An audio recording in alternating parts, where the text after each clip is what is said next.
नमामि मनोहरं मोहनं च कृष्णं मालाधरं धर्मधुरन्धरं च पार्थस्य सारथ्य करं च देवं कर्तव्यदीक्षां च समत्वशिक्षां ज्ञानस्य भिक्षां शरणागतिं च ददाति गीता कर्णार्धभूता कृष्णेन गीता जगतो हिताय संजीवनी साधक जीवनीयं प्राप्तिं हरेर्वै सरलं ब्रवीति करोति दूरं पथिविघ्नबाधां ददाति शीघ्रं परमात्मसिद्धिं कृष्णानुग्रहदायिका सकरुणा गीता समाराधिता कर्म ज्ञान विराग भक्ति रसिका मर्मार्थ संदर्शिका सोत्कंठं किल साधकेर्नुदिनं ते पीयमाना सदा कल्याणं परदेवतेव दिशति संजीवनी वर्धताम् संजीवनी वर्धताम् वसुदेवसुतं देवं कंसचाणूरमर्दनं देवकी परमानन्दं कृष्णं वन्दे जगद्गुरुं कृष्णं वन्दे जगद्गुरुं नारायणं नमस्कृत्य नरं चैव नरोत्तमं देवीं सरस्वतीं व्यासं ततो जयमुदीरयेत्। नारायण नारायण नारायण नारायण नारायण। सुरेश जी आज 14 अध्याय का 15 श्लोक पढ़ना है ना? हाँ 15वां श्लोक पढ़ना है भाई जी। प्रश्न संख्या 933 पे है। हाँ ठीक ठीक। वो जो मैसेज है उसमें संख्या अध्याय 14 की जगह 15 और श्लोक संख्या 15 की जगह 14 ऐसा। ओहो फेर हो भाई जी गया। गलती हुई है। ठीक है प्रश्न संख्या 933 बिल्कुल ठीक है आपकी। अच्छा अच्छा अच्छा अच्छा अच्छा। हाँ कोई भूल हुई नारायण है। नारायण ठीक है नारायण। आइए हम सब लोग भगवत वाणी श्रीमद् भगवद गीता जी की टीका वाणी पे टीका साधक संजीवनी की 14वें अध्याय के 15 श्लोक की व्याख्या पढ़नी शुरू करते हैं, जो कि प्रश्न संख्या 933 पर है। अध्याय 14 श्लोक संख्या 15 प्रश्न संख्या 933। श्लोक है 15वां। रजसी प्रलयंगत्वा कर्म संगीषु जायते तथा प्रलीनस्तमसि मूढ़योनिषु जायते।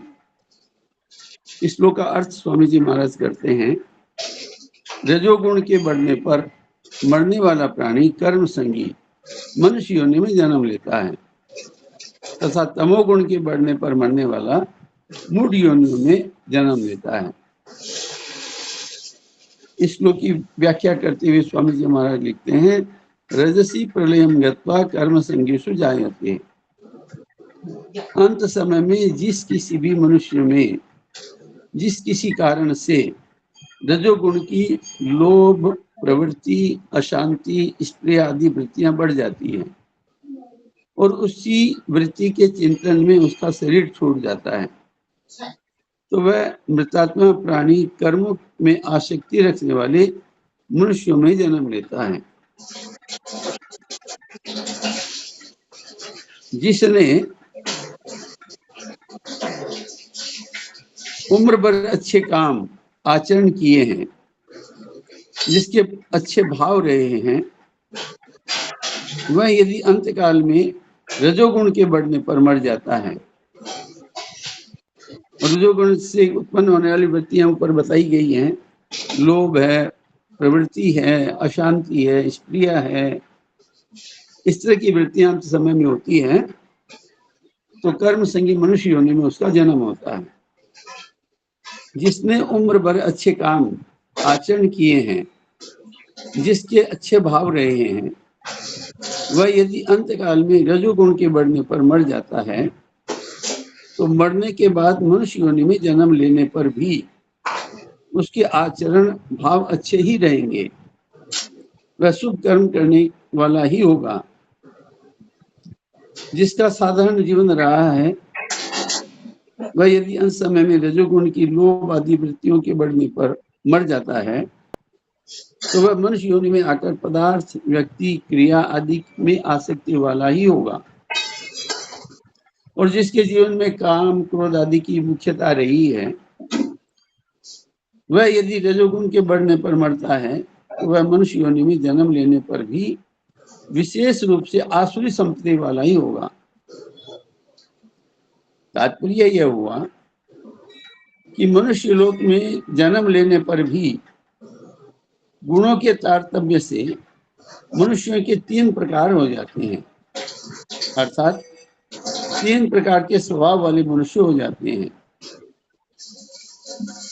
परंतु इसमें एक विशेष ध्यान देने की बात है कि रजोगुण की वृद्धि पर मरकर मनुष्य बनने वाले प्राणी कैसे ही आचरण वाले क्यों न हो, उन सब में भगवत प्रदत्त विवेक रहता ही है। अतः प्रत्येक मनुष्य इस विवेक को महत्व देकर सत्संग, स्वाध्याय आदि से इस विवेक को स्वच्छ करके और ऊंचा उठ सकते हैं, परमात्मा को प्राप्त कर सकते हैं।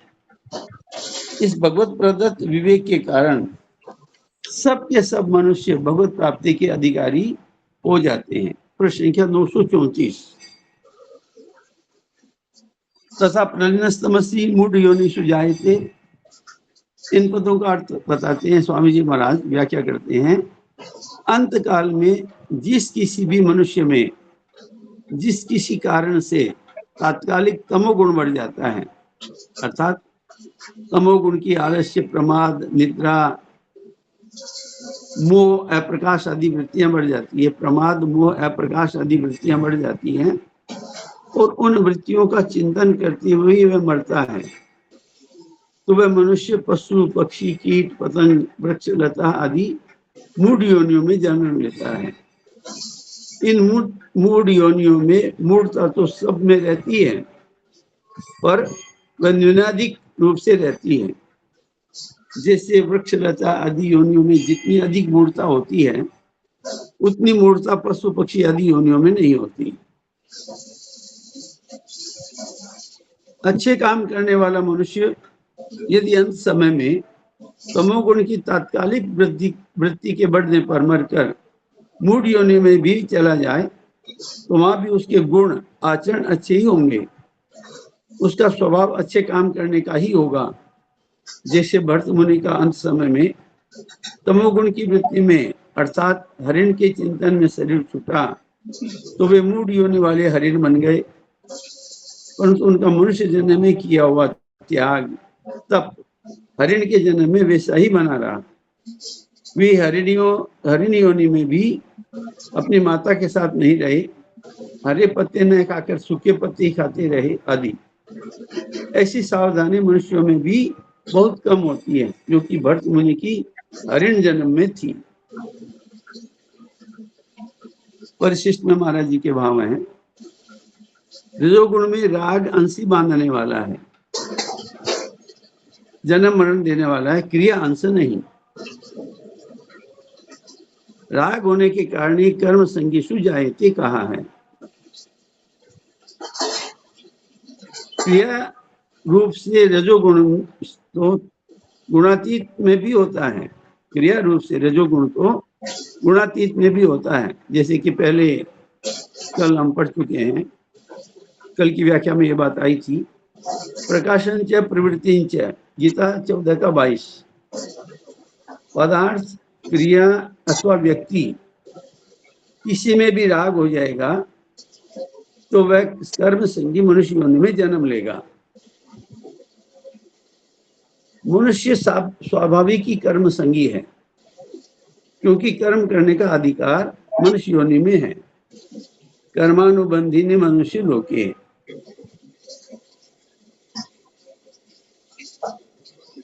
अब अगले श्लोक के साथ संबंध में स्वामी जी महाराज लिखते हैं, अंत काल में गुणों के तात्कालिक बढ़ने पर मरने वाले मनुष्यों की ऐसी गतियां क्यों होती हैं, इसे आगे के श्लोक में बताते हैं। 16वां श्लोक है, प्रश्न संख्या 934, अध्याय 14, श्लोक संख्या 16। कर्मणः सुकृतस्याहु सात्विकं निर्मलं फलम रसस्तु फलं दुःख मज्ञानं तमसः फलम। इसका अर्थ स्वामी जी महाराज करते हुए लिखते हैं, विवेकी पुरुषों ने शुभ कर्म का तो सात्विक निर्मल फल कहा है, राजस कर्म का फल दुख कहा है, और तामस कर्म का फल अज्ञान यानी मूर्खता कहा है। व्याख्या में स्वामी जी महाराज लिखते हैं, वास्तव में कर्म न सात्विक होते हैं, न राजस होते हैं, न तामस होते हैं। सभी कर्म क्रिया मात्र ही होते हैं। वास्तव में उन कर्मों को करने वाला कर्ता ही सात्विक, राजस और तामस होता है। सात्विक कर्ता के द्वारा किया हुआ कर्म सात्विक, राजस कर्ता के द्वारा किया हुआ कर्म राजस, और तामस कर्ता के द्वारा किया हुआ कर्म तामस कहा जाता है।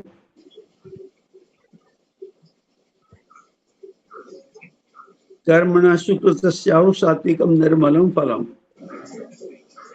सत्व गुण का स्वरूप निर्मल, स्वच्छ और निर्विकार है। अतः सत्व गुण वाला कर्ता जो कर्म करेगा वह कर्म सात्विक ही होगा, क्योंकि कर्म कर्ता का ही रूप होता है। जैसे भाव वाला कर्ता होगा उसके द्वारा वैसी क्रियाएं होती हैं, इसलिए यदि कर्ता सात्विक है तो उसके द्वारा सात्विक कर्म ही होंगे। इस सात्विक कर्म के फल रूप में जो परिस्थिति बनेगी वह भी वैसे ही शुद्ध, निर्मल और सुखदायी होगी। फलेच्छा रहित होकर कर्म करने पर भी जब तक सत्व गुण के साथ कर्ता का संबंध रहता है तब तक उसकी सात्विक कर्ता संज्ञा होती है। फलेच्छा रहित होकर कर्म करने पर भी जब तक सत्व गुण के साथ कर्ता का संबंध रहता है तब तक उसकी सात्विक कर्ता संज्ञा होती है, और तभी तक उसके कर्मों का फल बनता है। परंतु जब गुणों से सर्वथा संबंध विच्छेद हो जाता है तब उसकी सात्विक कर्ता संज्ञा नहीं होती, और उसके द्वारा किए गए कर्मों का फल भी नहीं बनता। प्रत्युत इसके द्वारा किए हुए कर्म अकर्म हो जाते हैं, यानी बांधने वाले नहीं होते, वो केवल क्रिया मात्र रह जाते हैं। रजसस्तु फलम दुखम। रजोगुण का स्वरूप रागात्मक है, ये कल बात आई थी। अतः राग वाले कर्ता के द्वारा जो कर्म होगा वह कर्म भी राजस ही होगा, और उस राजस कर्म का फल होगा, कर्म का फल भोग होगा। तात्पर्य कि उस राजस कर्म से पदार्थों का भोग होगा, शरीर में सुख आराम आदि का भोग होगा, संसार में आदर सत्कार आदि का भोग होगा, और मरने के बाद स्वर्ग आदि लोकों में भोगों की प्राप्ति होगी। परंतु ये जितने भी संबंध जन्य भोग हैं ये सब के सब दुख के ही कारण हैं। यही संस्पर्शजा होगा दुख योने एवते। 5 के 22 में जैसे भगवान ने कहा है, अर्थात जन्म मरण देने वाले हैं। इसी दृष्टि से भगवान ने यहाँ राजस कर्म का फल दुख कहा है।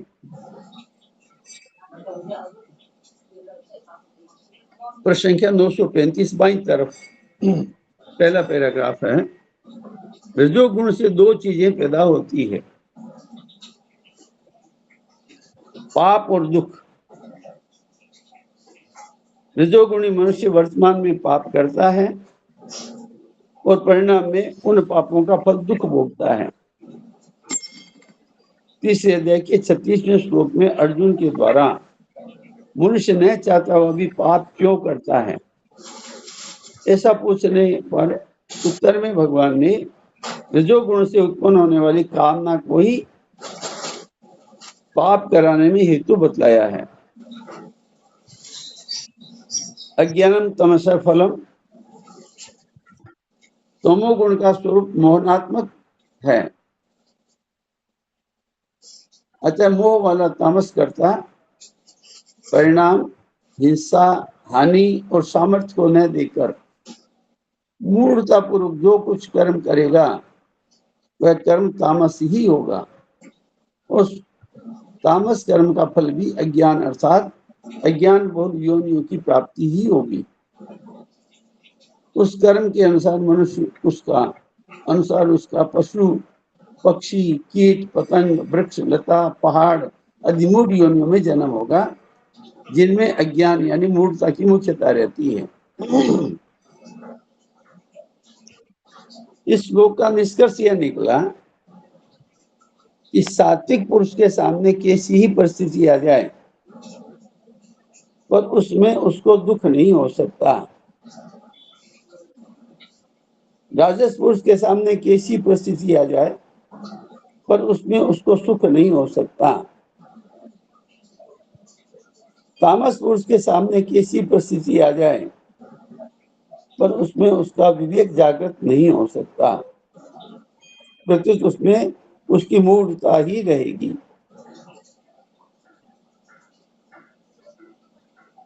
गुण यानी भाव और परिस्थिति तो कर्मों के अनुसार ही बनती है। जब तक गुण यानी भाव और कर्मों के साथ संबंध रहता है तब तक मनुष्य किसी भी परिस्थिति में सुखी नहीं हो सकता। जब गुण और कर्मों के साथ संबंध नहीं रहता तब मनुष्य किसी भी परिस्थिति में कभी दुखी नहीं हो सकता और बंधन में भी नहीं पड़ सकता। जन्म होने में अंतकालीन चिंतन ही मुख्य होता है और अंतकालीन चिंतन के मूल में गुणों का बढ़ना होता है तथा गुणों का बढ़ना कर्मों के अनुसार होता है। तात्पर्य है कि मनुष्य का जैसा भाव यानी गुण होगा वैसा ही वह कर्म करेगा और जैसा कर्म करेगा उससे वैसा उसका भाव दृढ़ होगा तथा उस भाव के अनुसार अंतिम चिंतन होगा। अतः आगे जन्म होने में अंतकालीन चिंतन ही मुख्य रहा। चिंतन के मूल में भाव और भाव के मूल में कर्म रहता है। इस दृष्टि से गति के होने में अंतिम चिंतन, भाव और कर्म ये तीनों कारण हैं।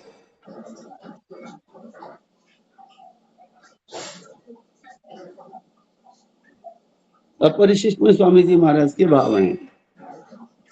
रजोगुण का स्वरूप राग है और उस राग के कारण ही दुख होता है। रजसस्तु फलम दुखम, संसार के सभी दुख और पाप राग के कारण ही होते हैं और राग के कारण ही काम पैदा होता है। काम एष क्रोध एष रजोगुण समुद्भवः है।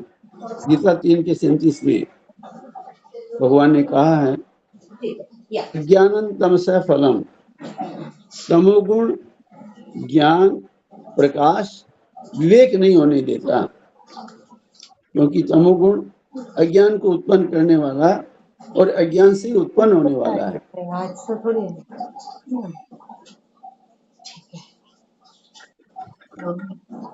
अब 17वें श्लोक के साथ में संबंध बताते हैं। पूर्व श्लोक में भगवान ने गुणों की तात्कालिक वृत्तियों के बढ़ने पर जो गतियां होती हैं उनके मूल में सात्विक, राजस और तामस कर्म बतलाए हैं।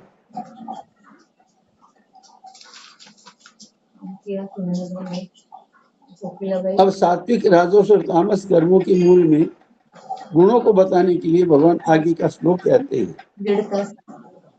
प्रश्न संख्या 935, श्लोक संख्या 17।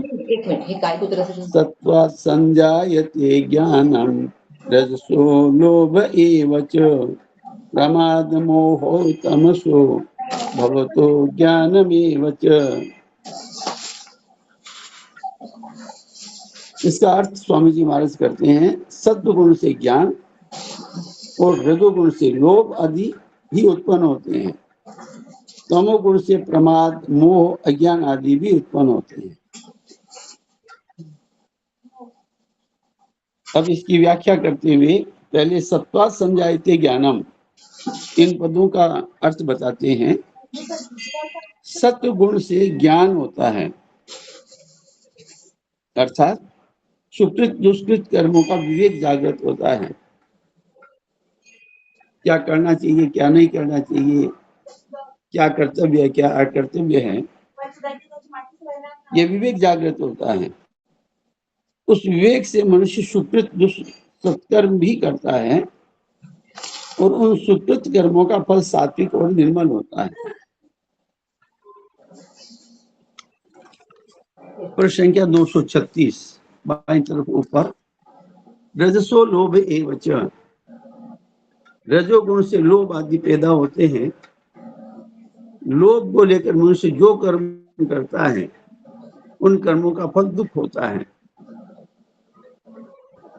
जितना मिला है उसकी वृद्धि चाहने का नाम लोभ है। लोभ के दो रूप हैं, उचित खर्च न करना और अनुचित रीति से संग्रह करना। उचित कामों में धन खर्च न करने से, उससे जी चुराने से मनुष्य के मन में अशांति हलचल रहती है और अनुचित रीति से अर्थात झूठ कपट आदि से धन का संग्रह करने से पाप बनते हैं, जिससे नरकों में तथा 84 लाख योनियों में दुख भोगना पड़ता है। इस दृष्टि से राजस कर्मों का फल दुख होता है। प्रमाद मोह तमसो भवतो ज्ञानम एवच, तमोगुण से मोह प्रमाद मोह और अज्ञान पैदा होता है। इन चीजों के बुद्धि में आने से विवेक विरुद्ध काम होते हैं। 18वें अध्याय का 32वां श्लोक। भाई जी, और फिर जिससे अज्ञान ही बढ़ता है, दृढ़ होता है। हाँ जी, कोई श्लोक पढ़ना हो ना तो सविता सेठी जी जुड़े हुए हैं, आप ठीक समझो तो। हाँ तो ठीक है। बहुत दिनों के बाद जुड़ी है क्या बहन जी? अमेरिका गए हुए थे बच्चों के पास, अभी आए हैं। अच्छा अच्छा। हाँ तो ये 18वें अध्याय का 32वां श्लोक बहन जी पढ़िए। जी जी। अधर्मं धर्ममिति या मन्यते तं सावृता, सर्वार्थान् विपरीतांश्च बुद्धि सा पार्थ तामसी। हे पृथानंदन, तमोगुण से घिरी हुई जो बुद्धि अधर्म को धर्म ऐसा मान लेती है और संपूर्ण चीजों को उल्टा मान लेती है, वह तामसी है। जी। तो इस प्रकार से तामसी बुद्धि आने से विवेक विरुद्ध काम होते हैं और जिससे अज्ञान और बढ़ता है, दृढ़ होता है। यहाँ तो तमोगुण से अज्ञान पैदा होना बताया है और इसी अध्याय के 8वें श्लोक में अज्ञान से तमोगुण पैदा होना बताया है।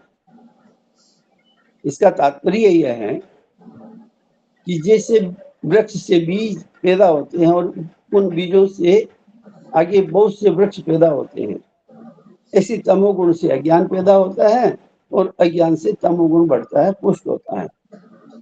यह दोनों एक दूसरे के पोषक हैं, बढ़ाने वाले हैं।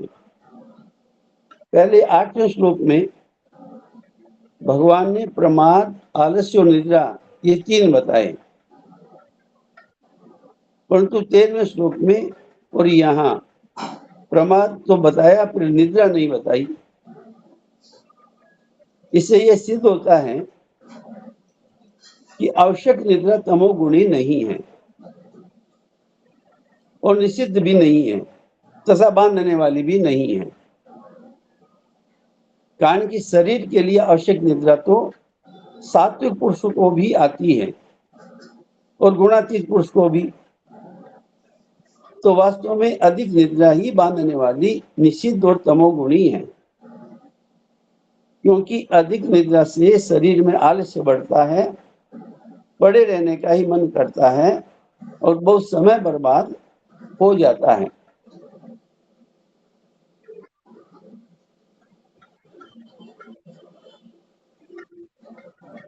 अब विशेष बात स्वामी जी महाराज बताते हैं, यह जीव साक्षात परमात्मा का अंश होते हुए भी जब प्रकृति के साथ संबंध जोड़ लेता है तब इसका प्रकृति जन्य गुणों के साथ संबंध जुड़ जाता है। फिर गुणों के अनुसार उसके अंतःकरण में वृत्तियां पैदा होती हैं।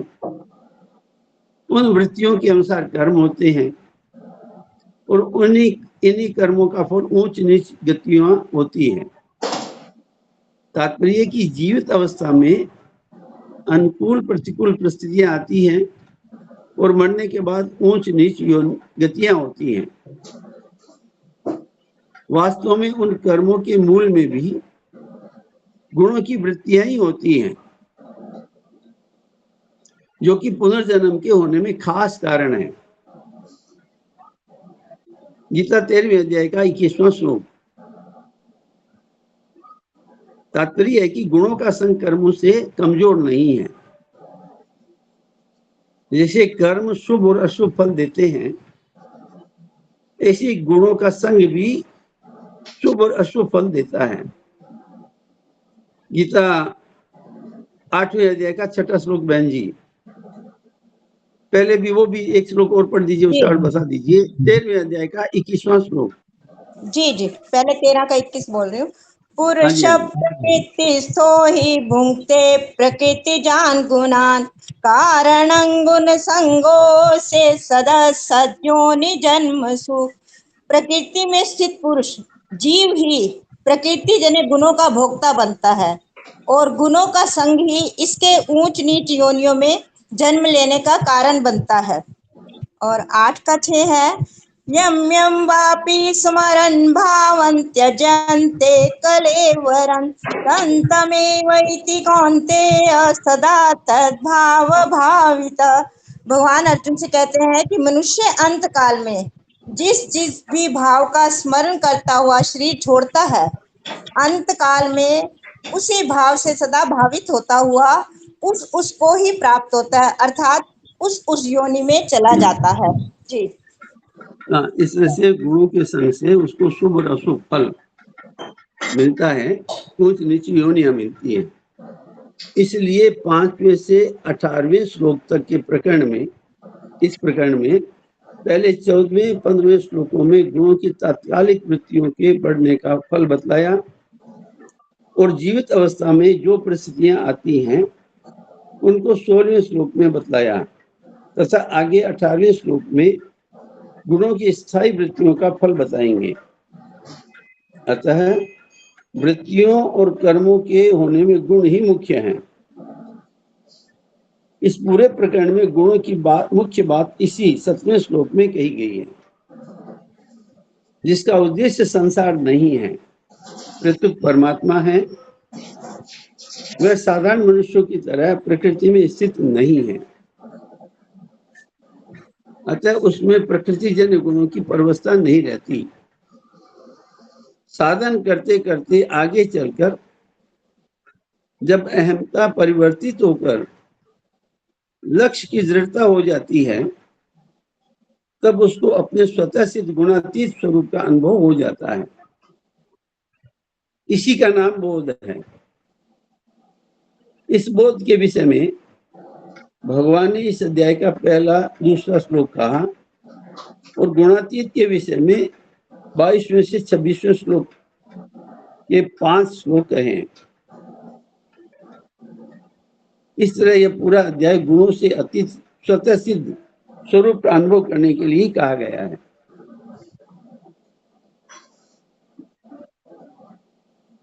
परिशिष्ट में स्वामी जी महाराज के भाव हैं, ज्ञान यानी विवेक सत्व गुण से प्रकट होता है और संग न करने पर बढ़ते बढ़ते तत्वबोध तक चला जाता है, अर्थात तत्वबोध में परिणित हो जाता है। परंतु लोभ प्रमाद मोह अज्ञान बढ़ते हैं तो कोई भी नुकसान बाकी नहीं रहता, कोई दुख बाकी नहीं रहता, कोई मूढ़ योनि बाकी नहीं रहती, कोई नरक बाकी नहीं रहता। सत्व गुण का संग नहीं करने से तो बढ़ते बढ़ते तत्व ज्ञान हो जाता है, तत्वबोध हो जाता है लेकिन रजोगुण और तमोगुण तो बढ़ते हैं तो कोई नुकसान बाकी नहीं रहता, कोई दुख बाकी नहीं रहता, कोई मूड योनि बाकी नहीं रहती, कोई नरक बाकी नहीं रहता। अब अगले श्लोक के साथ में संबंध बताते हैं। तात्कालिक गुणों के बढ़ने पर मरने वालों की गति का वर्णन तो 14-15 श्लोकों में कर दिया, परंतु जिनके जीवन में सत्व गुण, रजोगुण अथवा तमोगुण की प्रधानता रहती है, उनकी मरने पर क्या गति होती है, इसका वर्णन आगे श्लोक में करते हैं, यानी 18वें श्लोक में। प्रश्न संख्या 937।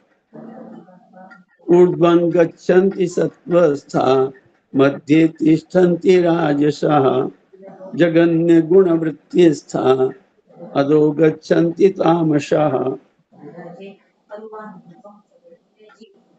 इसका स्वामी जी अर्थ बताते हैं। सत्व गुण में स्थित मनुष्य ऊर्ध्व लोकों में जाते हैं, रजोगुण में स्थित मनुष्य मृत्यु लोक में जन्म लेते हैं और निंदनीय तमोगुण की वृत्ति में स्थित तामस मनुष्य अधोगति में जाते हैं। ऊर्ध्वं गच्छन्ति सत्त्वस्था, व्याख्या में इन पदों का अर्थ बताते हैं।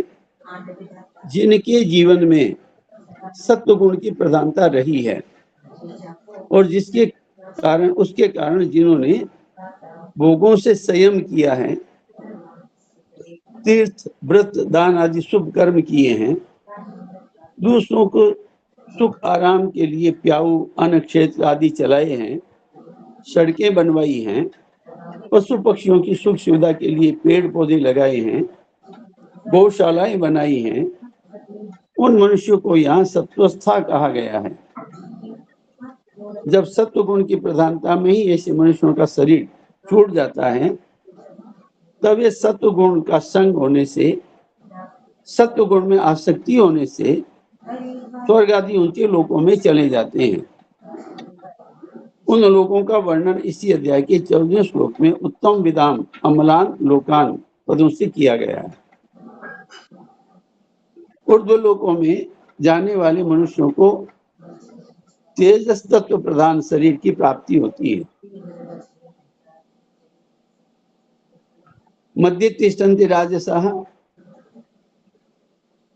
जिन मनुष्यों के जीवन में रजोगुण की प्रधानता होती है और उसके कारण जो शास्त्र की मर्यादा में रहते हुए ही संग्रह करना और भोग भोगना, ऐश आराम करना, पदार्थों में ममता आसक्ति रखना आदि में लगे रहते हैं, उनको यहाँ राजसा कहा गया है। जब रजोगुण की प्रधानता में ही, अर्थात रजोगुण के कार्यों के चिंतन में ही ऐसे मनुष्यों का शरीर छूट जाता है, तब वे पुनः इस मृत्यु लोक में ही जन्म लेते हैं या उनको पृथ्वी तत्व प्रधान मनुष्य शरीर की प्राप्ति होती है। यहाँ तिष्ठन्ति पद देने का जैसे मृत्यु लोक में है, मरने के बाद वे पुनः मृत्यु लोक में आकर ऐसे ही बन जाते हैं, अर्थात जैसे पहले थे वैसे ही बन जाते हैं। वे अशुद्ध आचरण नहीं करते, शास्त्र की मर्यादा भंग नहीं करते, तो शास्त्र की मर्यादा में ही रहते हैं और शुद्ध आचरण करते हैं, परंतु पदार्थों व्यक्तियों आदि में राग आसक्ति ममता रहने के कारण वे पुनः मृत्यु लोक में ही जन्म लेते हैं। जगन्य गुण वृत्तिस्था अधो गच्छन्ति तामसः, जिन मनुष्यों के जीवन में तमोगुण की प्रधानता रहती है और उसके कारण जिन्होंने प्रमाद आदि के वश में होकर निरर्थक पैसा और समय बर्बाद किया है, जो आलस्य और नींद में ही पड़े रहते हैं, आवश्यक कार्यों को भी जिन्होंने समय पर नहीं किया है, जो दूसरों का अहित ही सोचते आए हैं, जिन्होंने दूसरों का अहित किया है, दूसरों को दुख दिया है, जिन्होंने झूठ, कपट, चोरी, डकैती आदि निंदनीय कर्म किए हैं, ऐसे मनुष्यों को यहाँ जघन्य गुण वृत्ति कहा गया है।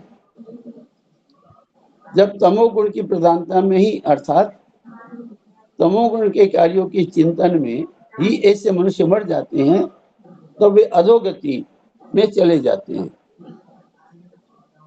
अधोगति के दो भेद हैं, एक तो योनि विशेष और स्थान विशेष। पशु, पक्षी, कीट, पतंग, सांप, बिच्छू, भूत, प्रेत आदि योनि विशेष अधोगति है। और वेतरणी, अस्थिपत्र, लाला, भक्ष, कुंभिपाक, रौरव, महारौरव आदि नरकों की कुंड स्थान विशेष अधोगति है। जिनके जीवन में सत्वगुण अथवा रजोगुण रहते हुए भी अंत समय में तात्कालिक तमोगुण बढ़ जाता है, वे मनुष्य मरने के बाद योनि विशेष अधोगति में अर्थात मूढ़ योनियों में चले जाते हैं। गीता 14वें अध्याय का 15वां श्लोक बहन जी पढ़ करके बता दीजिए। तो अभी हम पढ़ करके आए हैं। जी।